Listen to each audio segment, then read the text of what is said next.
अगर यही सेम चीज़ बिहार में हुआ होता तो आज आप देखते हर जगह दंगे फसाद हुए होते।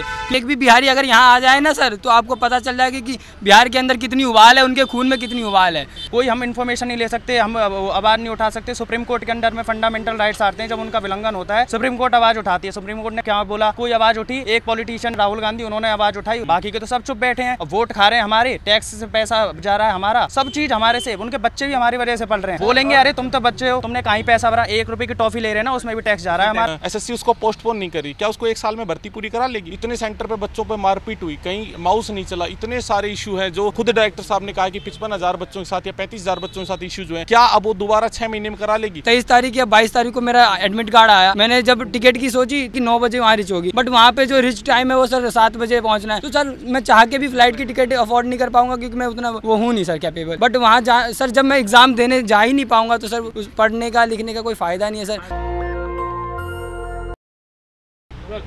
नमस्कार, मैं श्रवण कुमार, आप देख रहे हैं नेशनल दस्तक और आप हमारे पीछे जो स्टूडेंटों को देख रहे हैं, जो छात्रों को देख रहे हैं, ये एसएससी जीडी के हैं। सभी लोग तैयारी करते हैं स्टाफ सिलेक्शन कमीशन की।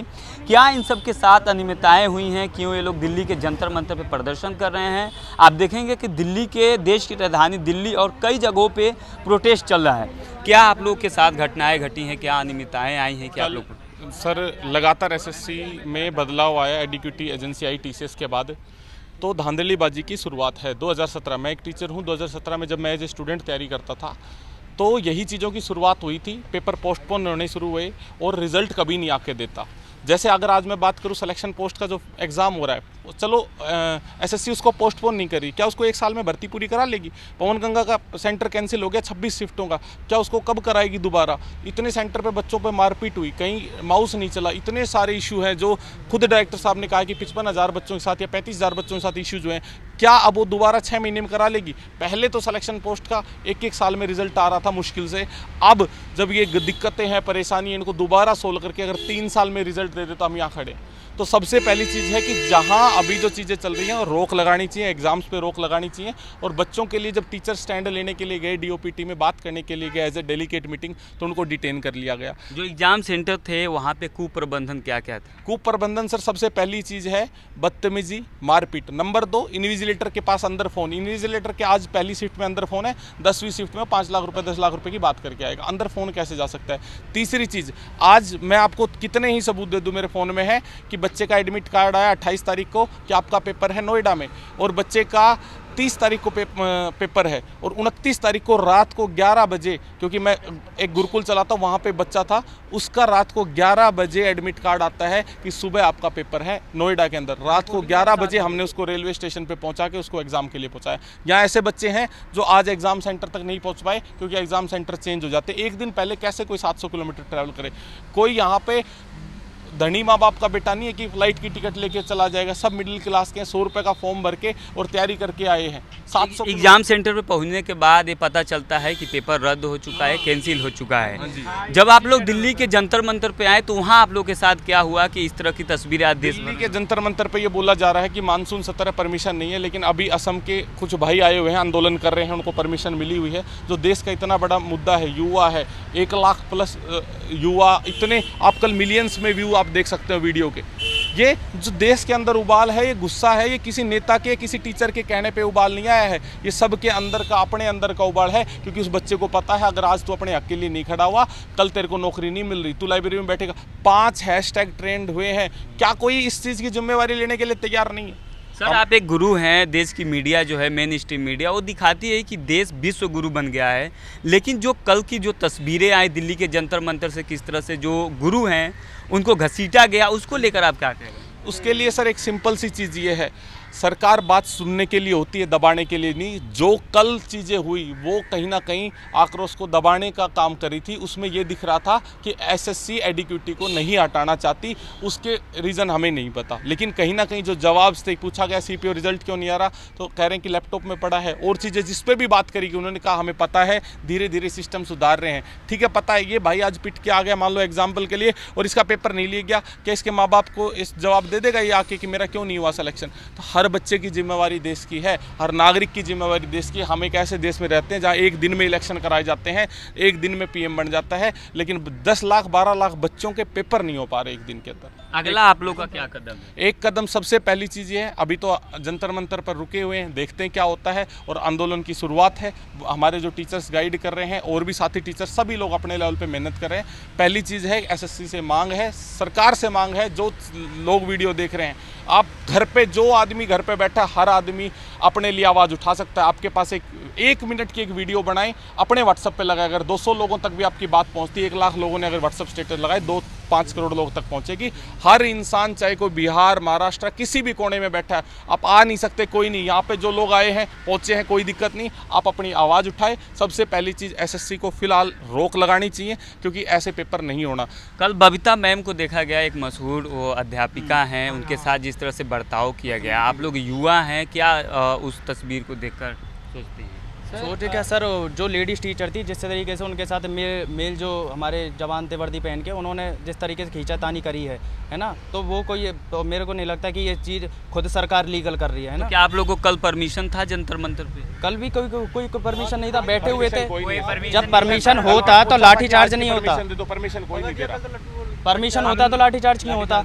लाठीचार्ज एक लास्ट ऑप्शन होता है, इन्होंने लाठीचार्ज कर दिया टीचर के ऊपर, है ना। वैसे बोलते हैं विश्व गुरु बनाएंगे भारत को, जब गुरु में की इज्जत नहीं है। सर एक बात बताइए, जो टीचर्स हैं, है ना, उनके इतने बड़े बड़े प्लेटफॉर्म है, एजुकेटेड हैं, पैसा भी है, बंदा क्या बोलता है कि तुम्हारी आवाज़ कब सुनी जाएगी? या तो तुम्हारे दिमाग हो, या तो पैसा हो, या पद हो, है ना। उनके पास सब कुछ है। जब उनके ऊपर लाठीचार्ज कर दिया तो हमारी तो कोई औकात नहीं है कि हमारे साथ ये क्या कर देंगे और हमारी आवाज़ को ये क्या ही औकात देंगे। इसलिए हम चाहते हैं कि कोई बड़ा टीचर प्लेटफॉर्म का या कोई भी देख रहा हो, है ना, आपके ही स्टूडेंट हैं और शायद हमारी ही वजह से आप, और आपकी वजह से ही हमें, है ना, वाइसा वर्सा चीज़ है, तो कृपया करके सपोर्ट करिए पूरा। नहीं आ सकते, सोशल मीडिया पे हैशटैग ट्रेंड कर दीजिए, है ना। आ सकते हो वेल एंड गुड, आ जाइए, है ना। लेकिन लोग कह रहे हैं कि जहाँ पे आप लोग का जो केंद्र बनाया गया था, परीक्षा केंद्र, वहाँ पे 500 किलोमीटर से दूर से गया था, कोई 1000 किलोमीटर दूर से गया था। आपका सेंटर कहाँ बना था? देखो, सेंटर दूर पड़े कोई दिक्कत नहीं, एडमिट कार्ड तो पहले आ जाए, पता तो लगे कि सेंटर हमारा इतनी दूर है, तो कुछ उस दिन से पहले आ जाए। 2 दिन पहले आप भेज रहे हो, 1 दिन पहले भेज रहे हो, सेंटर 400-500 किलोमीटर दूर, उसमें भी फिर बस से थोड़ी जाएंगे तो ट्रेन से जाएंगे। बंदा में जो एरिया सिलेक्ट करने के लिए दिया जाता है एसएससी की साइड से, सिलेक्ट एरिया मैंने जो किया, उससे एकदम विपक्ष में जाके उत्तराखंड मुझे दे दिया गया। अब मैंने यहाँ दिल्ली के नियर बाय सारे एरिया सेलेक्ट किए थे, तो सर वो ऑप्शन ही आपने क्यों दिया? जब आपको अपने मन से देना था तो आपने वो ऑप्शन क्यों दिया? एक्चुअली मेरा एग्ज़ाम जो था सर, मेरा 24 तारीख को था, मैं हल्द्वानी में था, और जैसे 23 तारीख या 22 तारीख को मेरा एडमिट कार्ड आया, मैंने जब टिकट की सोची तो सर वो 9 बजे की बस दिखा रही है कि 9 बजे वहाँ रिच होगी, बट वहाँ पे जो रिच टाइम है वो सर 7 बजे पहुँचना है। तो सर मैं चाह के भी फ़्लाइट की टिकट अफोर्ड नहीं कर पाऊँगा, क्योंकि मैं उतना वो हूँ नहीं सर कैपेबल। बट वहाँ सर जब मैं एग्ज़ाम देने जा ही नहीं पाऊँगा तो सर उस पढ़ने का लिखने का कोई फ़ायदा नहीं है सर। शायद इसी कारण सर जितने भी बेरोज़गारी फैली है, सबसे ज़्यादा यही है कि मात्रा, और सर इसी एग्रेशन के कारण सर कहते हैं ना कि सर आतंकवादी, मैं भी सर इन्हीं में से एक आधा आतंकवादी बनता है, क्योंकि उनके हक के लिए लड़ाई नहीं लड़ी जाती है, उनके लिए लड़ाई नहीं। आप लोग के लिए तो जो जितने भी टीचर्स थे वो लोग भी जंतर मंतर पे आए, सड़कों पे आए, लाठी डंडा भी खाए। सर हमारे लिए जितने टीचर आए, हम उनसे तहे दिल से उनका धन्यवाद करते हैं, बट सर उनके साथ जो व्यवहार हुआ वो कतई सर बर्दाश्त के वो है, क्योंकि सर उनको इस तरह घसीटा गया जैसे कि वो बहुत ही सर मतलब आप कह नहीं सकते, जवानों द्वारा उनको ऐसे घसीटा गया, कॉलर पकड़ के ऐसे खींचा गया, लेडीज़ स्टाफ नहीं मंगाया गया, लेडीज़ को मतलब अरेस्ट किया गया, बट लेडीज़ स्टाफ नहीं, उस तरह से पुश किया गया एकदम।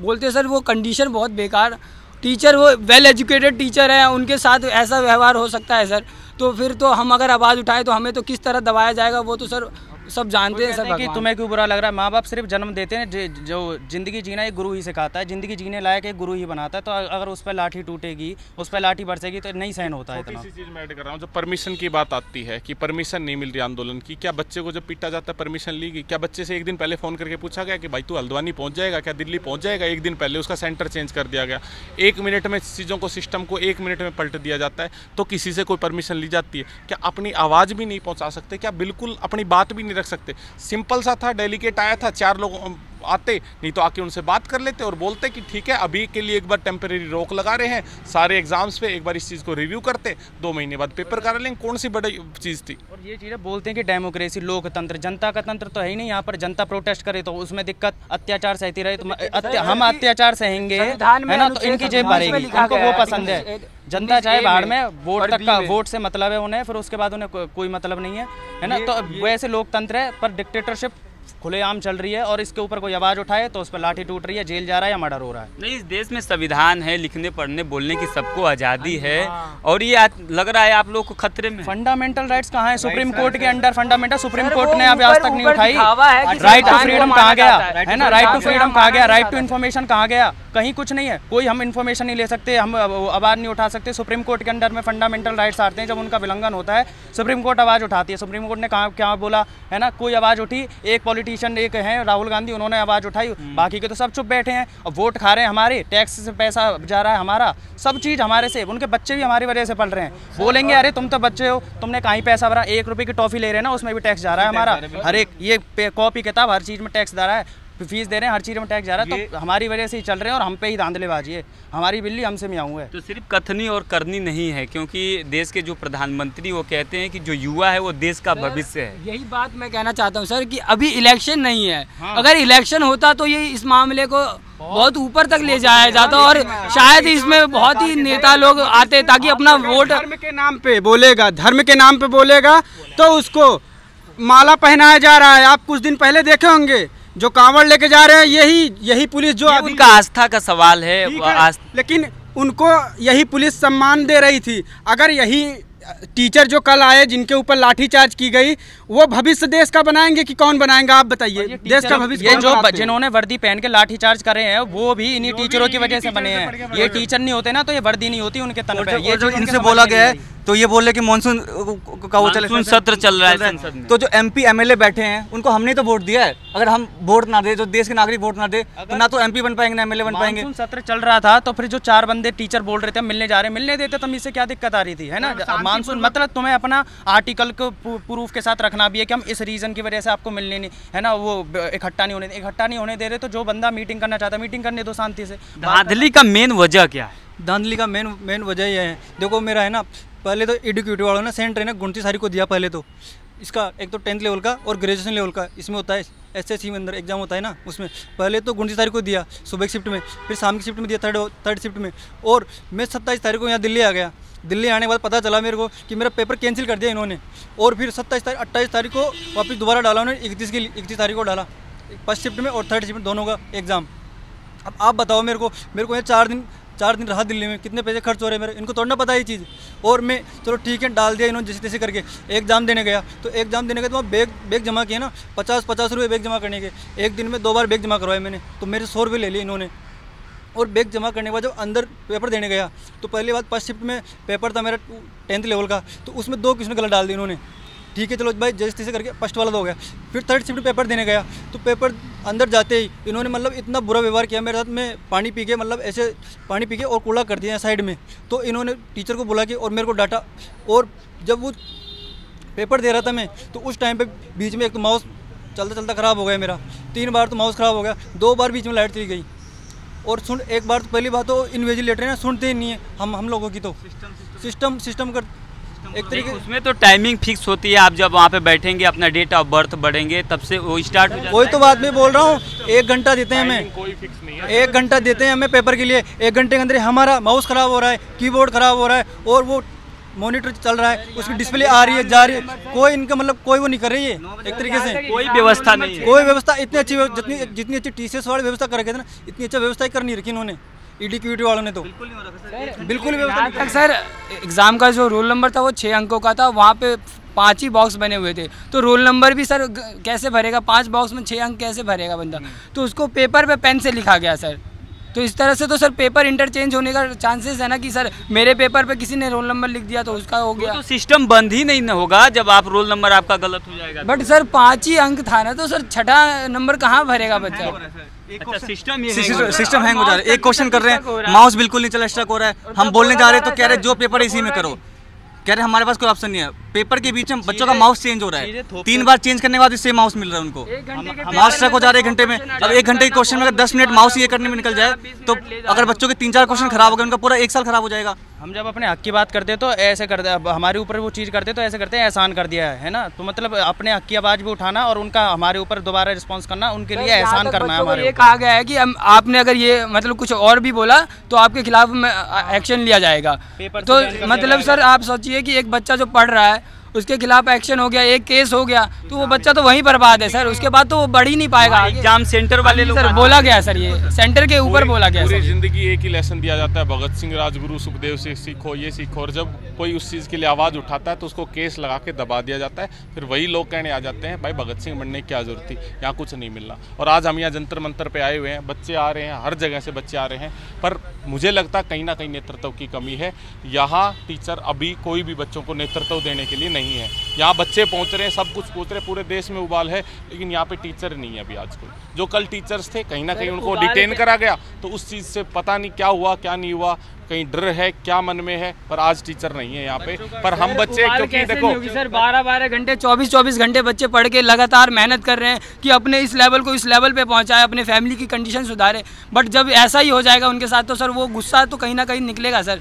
आप सोचिए सर कि बच्चा कंटिन्यू 1 लाख 2 लाख 4 लाख क्वेश्चन करे जा रहा है कि ये टकरा जाए ये टकरा जाए, कि यहाँ से पढ़ लूँ यहाँ से पढ़ लूँ, थोड़ा नॉलेज यहाँ से ले लूँ, एकदम फ्रस्ट्रेट हो जाता है बंदा, सो नहीं पाता सर। और उस बच्चे को पता चलता है कि मैं एग्ज़ाम देने जा नहीं सकता, तो सर कितना ज़्यादा उस समय उसको हो रहा होगा। आपके चैनल्स के माध्यम से जो टीचर्स इस वीडियो को देख रहे हैं, देखो हमने कल बच्चों के लिए स्टैंड लिया, सारी चीज़ें हुई, डिटेंशन हुआ, डिटेंशन और गिरफ्तारी ये सारी चीज़ें होंगी।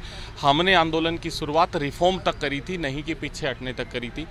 अगर कल आंदोलन की शुरुआत हुई और इतनी दूर से बच्चे आ रहे हैं, ये भाई आप कहाँ से हो? सर मैं दिल्ली सरोजनी नगर। आप कहाँ से हो? जी मथुरा से। मथुरा से। मथुरा यूपी। जी सर। राजस्थान से, मैं राजस्थान से हूँ। राजस्थान के अंदर जयपुर डिस्ट्रिक्ट के पास हमारा डिस्ट्रिक्ट जयपुर से भी 200 किलोमीटर आगे, वहाँ से कम से कम 700 किलोमीटर से बच्चे आए हैं। प्रयागराज से आया हूँ मैं। प्रयागराज बताइए, जो भाई ने बोली कि हम मतलब अपनी कंडीशन बताई कि स्टूडेंट के साथ है ना, बोलते हैं ना कि पैसा स्टूडेंट का काम सिर्फ पढ़ना ही है, लेकिन मेंटली लेवल पे स्टूडेंट को पता है वो कितना डिस्टर्ब होता है। ये चीज़ नेताओं को इसलिए समझ नहीं आती क्योंकि नेता खुद अनएजुकेटेड है। 5वीं 8वीं फेल बंदे है ना, 10वीं पास बंदे जब नेता बन के मतलब एक आईएएस बनने के लिए यूपीएससी एग्जाम निकालो, इतनी बड़ी चीज निकालो, और फिर एक नेता बनने के लिए तुम कुछ मत करो, है ना। और नेता जो एक अनएजुकेटेड बंदा है उसके नीचे एक आईएएस अधिकारी काम करता है। बहुत शर्म की बात है अगर देश में ये नौबत आ रही है ना कि एक इतना पढ़ लिख कर बंदा एक अनपढ़ गवार का चेला बन जाए, चमचा बन जाए, तो ये कोई ये तो लोकतंत्र की खूबसूरती है कि लोकतंत्र मौका देता है कि आप पढ़े लिखे नहीं हैं, फिर भी आप समाज को काम को लेकर अगर आप हो तो सही, समाज का काम हो कर रहा है। अगर समाज का काम हो रहा होता तो हम आवाज उठाते क्यों? तो जब ये संविधान बना तो उसमें ये प्रायोरिटी दे दी गई कि जो नहीं पढ़ा लिखा रहेगा वो भी लोकतंत्र का भागीदारी होगा, लेकिन आज जो सिस्टम का दुरुपयोग हो रहा है आप लोग उस पर बोल सकते हैं। का भागीदारी समझ आता है क्या? ये बाहुबल का जो यूज करना है ये सही है? आप ये बताओ। और क्या नेताओं तक आवाज़ नहीं पहुंच रही? हमारे लिए मानसून सत्र में बैठे हैं एमपी और देश के लिए बैठे हैं, क्या कोई एक भी एमपी ऐसा नहीं था जिसको बच्चों के दुख का पता हो और उन टीचर्स के साथ आके बैठ सकता, या कोई आके खड़ा हो सके, कोई बिना झंडे के, बिना अपनी पार्टी के झंडे के कोई लड़ सके, ताकि सभी बच्चे एकजुट हो सके? सर क्या एक क्वेश्चन है कि इसलिए एग्जाम सेंटर में बच्चों को बैठने नहीं दिया जा रहा है, इसलिए पेपर रद्द कर दिया जा रहा है कि वो सीटें जब खाली रहेंगी तो एनएफएस कर दिया जाएगा? सर मुझे जहाँ तक लग रहा है ये सब मिली भगत, कहीं ना कहीं कुछ चीज़ें हो सकती है। आरोप लगाना कुछ भी गलत है, ये चीज़ कमीशन तय करे या एक कोई डेलीगेट्स बनाया जाए, किसी रिटायर्ड आईएएस या जज का कोई ग्रुप बनाया जाए, वो इन चीज़ों को तय करे, क्रेडिबिलिटी वो तय करें कि कितना सही है कितना गलत है। लेकिन जो इन बच्चों के साथ गलत हो रहा है हम वो चीज़ बता रहे हैं। एक साथ इतनी सारी गलतियाँ हो रही है, लापरवाही हो रही है, तो इसका मतलब सर कहीं ना कहीं वो सीटें पहले से रिजर्व है पैसों के लिए। सर आप सोचिए कि अगर बच्चा जा नहीं पा रहा है वहाँ एग्ज़ाम देने के लिए तो किस लेवल पे अपनी तैयारी करके, और सर आप बताइए 15-15 लाख 20-20 लाख रुपए बच्चा देने के लिए क्यों तैयार होता है? सर अनपढ़ है, थोड़ा रिच फैमिली से है, उसको गवर्नमेंट जॉब चाहिए तो बस पैसा दे दिया, वो बंद है। अब इतने सारे फॉल्ट सर कभी भी एक सिस्टम में तो नहीं हो सकता सर, इतने एक साथ लगातार 100-200 फॉल्ट एक ही चीज में है सर। पैसे का खेला बेला है, क्योंकि गरीब मजदूर किसान उतना पैसा एक्सपोर्ट नहीं कर। सर ये बताइए, एक बात बताइए, 15 लाख जो भाई ने बोला कि ऐसे धांधलेबाजी देके वर्दी मिल जाती है ना, जो 15 लाख रुपए अकेला बंदा नहीं खाता है, एक खाता है ऊपर है ना, सब खाते हैं बारी बारी, जब जाके वर्दी मिलती है किसी को। ओरिजिनल डॉक्यूमेंट ऊपर से ही बन के आएगा तो ऊपर तक पैसा पहुंचाना जरूरी है। और जब सेंट्रल में आके भी, हमें दिल्ली सेंटर है भारत का, जब यहाँ पर आके न्याय नहीं मिला ना, तो सोचो कि बाकी के राज्यों में क्या हालत हो रही होगी गवर्नमेंट की। बाकी के राज्यों में तो यही नेता गुंडा है, इसीलिए बिहार पिछड़ा नहीं है सर, बिहार सबसे तेज है इन सब मामलों में। आप कहाँ से? सर मैं बिहार से हूँ सर। बट सर ये कहते हैं ना कि बिहार पिछड़ा है, सर एक भी बिहारी अगर यहाँ आ जाए ना सर, तो आपको पता चल जाएगा कि बिहार के अंदर कितनी उबाल है, उनके खून में कितनी उबाल है। सर यहाँ जो जितने अन्याय हो रहा है ना, मैं कहना चाहता हूँ कि दिल्ली के जो भी घर में बैठे हैं ना, आप घर में ही बैठे रह जाओगे पूरी ज़िंदगी, अगर अपने लिए अपनी आवाज़ नहीं उठा सकते हो। अगर यही सेम चीज़ बिहार में हुआ होता तो आज आप देखते हर जगह दंगे फसाद हुए होते, क्योंकि बिहारी सर अपने आप को दबाते नहीं है, हमेशा उठ के खड़े होते हैं और अपने लिए लड़ाई लड़ते हैं और हक के लिए लड़ते हैं और आगे बढ़ जाते हैं। देश अपने अधिकारों को लेकर लड़ रहे हैं। यहाँ पर कितने सारे स्टूडेंट्स अगर इकट्ठे, आज भी बहुत सारे स्टूडेंट इकट्ठे होते हैं। रीज़न क्या था, मैं खुद अपने घर वालों से लड़ के आया हूँ, ये भाई खुद घर वालों से लड़ के आ रहे हैं।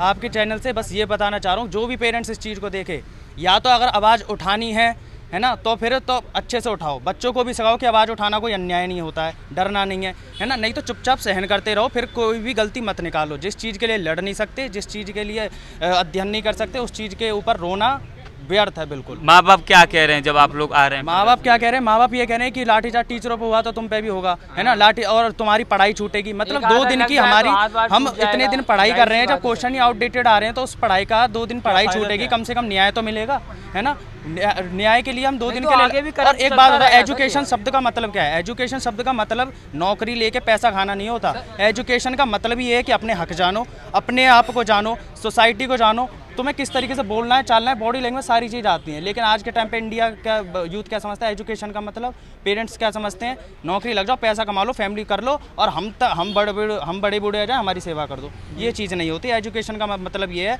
आज हम यहाँ खड़े हैं, इसका मतलब यहाँ पर कोई बंदा क्लास में कैसा भी सही, उसका लेवल ऊपर से ही नीचे से ही, लेकिन यहाँ पर खड़ा बंदा प्रत्येक एजुकेटेड है। इस बात के सबूत हैं ये सब, कि एजुकेटेड पर स्टूडेंट्स हैं ये सब। और जो बाकी के घर में बैठ के, एक होता है कि आप नहीं पहुँच पा रहे हैं, वो रीज़न अलग है, पहुँच भी पा रहे हैं और अपने घर वालों से नहीं लड़ पा रहे हैं, तो मैं उनसे बोल दूं, अगर आपको लग रहा हो कि आप घर वालों से लड़ रहे हो, बिल्कुल नहीं, सिर्फ उनकी सोच के खिलाफ लड़ना है। उनकी सोच बेकार है। अगर तुम अपने घर में ही बदलाव नहीं ला सके, अपने पढ़ाई के ज़रिए इतनी मोटी मोटी किताबें पढ़ी, सब पढ़ी, और फिर भी समाज के ज़रिए चलना है, जब आप घर में बदलाव नहीं ला सकते तो समाज में बदलाव लाने का दिमाग से ख्याल निकाल दो। क्या ये सिलेबस में भी लागू होता है कि समाज में आपको जाकर अच्छा काम करना है, जहाँ पे आप एजुकेट होते हैं? बचपन से हमें वीर गाथाएं सुनाई जाती हैं, पोएम सुनाई जाती हैं, इंग्लिश हो या हिंदी हो, टीचर्स हमें सुनाते हैं। हमें राजगुरु भगत सिंह की कहानियाँ क्यों सिखाई, जब हम उनकी तरह बनना चाहते हैं और फिर लाठीचार्ज हो जाए हमारे ऊपर। पढ़ाई का ये मतलब नहीं है कि आप रट्टा मारते रहें या किताबी ज्ञान अर्जित करते रहें। पढ़ाई का मतलब ये है कि आप एक समाज में रहते हो, उस समाज को आपको लेके चलना है और समाज को उच्च लेवल पे पहुंचाना है।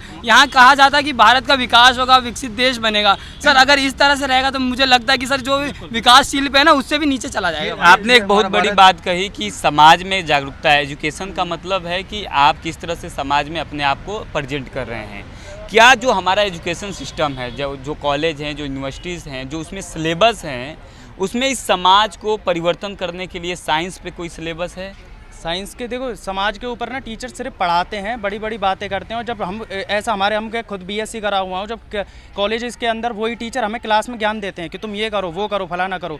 कॉलेज में कोई अर्थव्यवस्था बिगड़ जाए, है ना, उसके ऊपर अगर हम कोई आवाज़ उठाने लगे, प्रोटेस्ट करने लगे, तो टीचर खुद डंडा लेके आ जाते हैं हमारे यहाँ पर। मैं मथुरा से हूँ, मैं कॉलेज का नाम भी लूँगा, BSA, ठीक है, BSA कॉलेज मथुरा, और वहाँ से मैंने BSc करी है। टीचर खुद डंडा लेके आ जाते हैं। मेरे कॉलेज के खिलाफ 4 करोड़ की धांधलेबाजी की न्यूज़ छपी हुई थी मेरे कॉलेज का, और ये 2 बार हुआ है कि करोड़ों में घोटाले हुए हैं। सिर्फ ये है कि अगर हम दूसरे के साथ अन्याय हो रहा है, उन्हें कोई फ़र्क नहीं पड़ता। अगर वो अन्याय कर देते हैं, उनके साथ खिलाफ खड़े हो जाएं, तो टीचरों को उसमें खुजली हो जाती है कि हमारे खिलाफ क्यों खड़े हो गए। बस इस चीज़ उनको ये है कि अगर जो हम कर रहे हैं ना, सही हो गलत, वो वाली बात है। जैसे माँ बाप बोलते हैं ना कि हम तो बड़े हैं और हमारी बात मुँह से निकली हुई प्रत्येक सत्य है, और हमने जो बोल दिया वही इस यूनिवर्स का तथ्य है ना। वही चीज़ माँ बाप बोलते हैं, वही चीज़ हमें बड़ों से सुनने को मिल जाती है।